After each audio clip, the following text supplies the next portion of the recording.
এখনো নদীর তীরে কোনো কাজ শুরু হয়নি। আজকে দাঁড়িয়ে মনে হলো যদি কাজ শুরু না হয় তাহলে আগামী বছরে এই গ্রামগুলো হয়তো আর থাকবে না। জিত্তুটোলা, মুলিরামটোলা, শ্রীকান্তটোলা নামগুলো শুধু স্মৃতি হয়ে যাবে। কাজ শুরু না হলে আগামী বছরে গ্রামগুলো নদীতে মিশে যাবে, এটাই সত্যি। আমরা বাঁচতে চাই, আমরা শুধু আমাদের গ্রামটা ফিরিয়ে চাই। তো হ্যালো বন্ধুরা, তোমরা কেমন আছো? আশা করি ভালো আছো। আমি দেবব্রত মন্ডল, তোমাদের সবাইকে স্বাগতম আমার নতুন ভিডিওতে।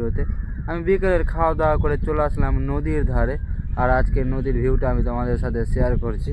দেখো, এটা হচ্ছে গঙ্গা নদী, আর গঙ্গা নদী হচ্ছে ভারতের জাতীয় নদী। আর নদীটা দেখো অনেক বড়। অনেকেই হয়তো গঙ্গা নদী দেখোনি, আর আমরা কিন্তু প্রত্যেক দিন দেখি, কারণ আমাদের বাড়ি কিন্তু গঙ্গা নদীর কাছে। ও সরি, বাড়িটা না বন্ধুরা, গঙ্গা নদীটা অনেক দূরে ছিল। একদম ভাঙতে ভাঙতে নদীটা কাটতে কাটতে কিন্তু আমাদের গ্রামে এসে পৌঁছে গেছে, আর আমাদের গ্রামের কয়েকটা বাড়িও পড়ে গেছে। দেখো, এই বাড়িটা পড়েই রয়েছে এখনো। আর এর আগে কিন্তু একটা কান্তুটলা গ্রাম ছিল, ওই গ্রামটা কিন্তু সম্পূর্ণ পড়ে গেছে, ওই গ্রামের কিছু নাই। এটা মুলিরামটোলা গ্রাম। এই গ্রামের দেখতে পাচ্ছ, ওই কোনাটা দেখতে পাচ্ছ, ওই কোনা থেকে এইদিকে গোটাই মুলিরামটোলা, তারপরে জিতুটোলা আছে। আর ওই কোনাটার ওই দিক থেকে হচ্ছে শ্রীকান্তটোলা। তো শ্রীকান্তটোলারও কিন্তু এই পশ্চিম পাড়ে একটাও বাড়ি ঘর নাই। আর মুলিরামটোলারও কিন্তু এখান থেকে শুরু করে এই পর্যন্ত পশ্চিম পাড়ে একটাও বাড়ি নাই, মানে সব পড়ে গেছে নদীতে। আর এখন নদীর জলটা অনেকটাই কমে গেছে, এইরকম অবস্থাতে রয়েছে। আর এখান থেকে দেখো আমার বাড়ির দূরত্বটা দেখো। এটা আগে হনুমান মন্দির রয়েছে, হ্যাঁ। দেখো মানুষের খুঁটি উটি সব রয়েছে, মানে এত ভয়ঙ্কর জায়গাতে কিন্তু থাকা যাবে না, তার জন্য কিন্তু এরা এখান থেকে অন্য জায়গায় চলে গেছে, দেখছো। আর এই জায়গাটা, এই বাড়িটা এর আগের ভিডিওতে আশা করি আমি তোমাদের দেখিয়েছি। এটা মাটির দেওয়াল, মানে মাটির একটা ঘর। দেখো দেওয়ালগুলো দেখো, পুরো মাটির দেওয়াল।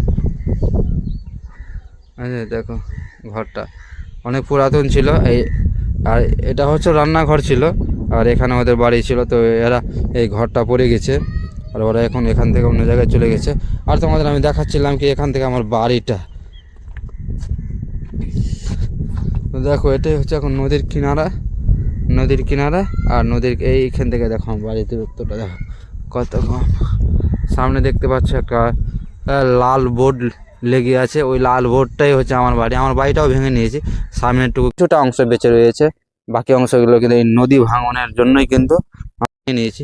আর ওই দিকের একটু ভিউটা আমি তোমাদের দেখাচ্ছি। আর সত্যি বন্ধুরা, আমরা কিন্তু খুব দুঃখে কষ্টে এখন দিন কাটাচ্ছি। আর আজকে নদীর ধারে সেই রকম বাতাসটা নেই, এর আগের মতন বাতাসটা নেই, বাতাসের পরিমাণটা অনেকটা কম আছে। তবে কিন্তু ঠান্ডা বেশ পরিমাণ লাগছে, সকাল সন্ধ্যা কিন্তু বেশ পরিমাণ ঠান্ডা লাগছে।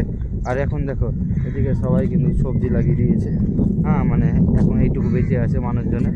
তো ভাবছে কি কয়েক মাস সবজি চাষ করে নিই। দেখো কত সুন্দর সুন্দর চাষ করে দিয়েছে। তো এদিকে দেখো, এদিকেও সবাই সবজি চাষ করছে, কারণ এখন নদী ভাঙনটা হচ্ছে না, জলটা কমে গেছে।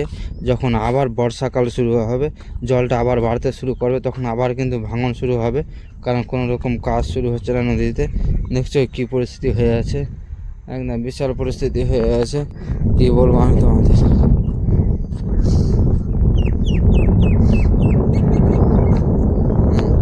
চারদিকটাই কিন্তু এইরকম হয়ে আছে, শ্রীকান্তটোলারও পরিস্থিতি এরকম, দ্বিতীয়টারও পরিস্থিতি এইরকম, আর মুলিরামটোলা গ্রামেরও পরিস্থিতি এইরকম।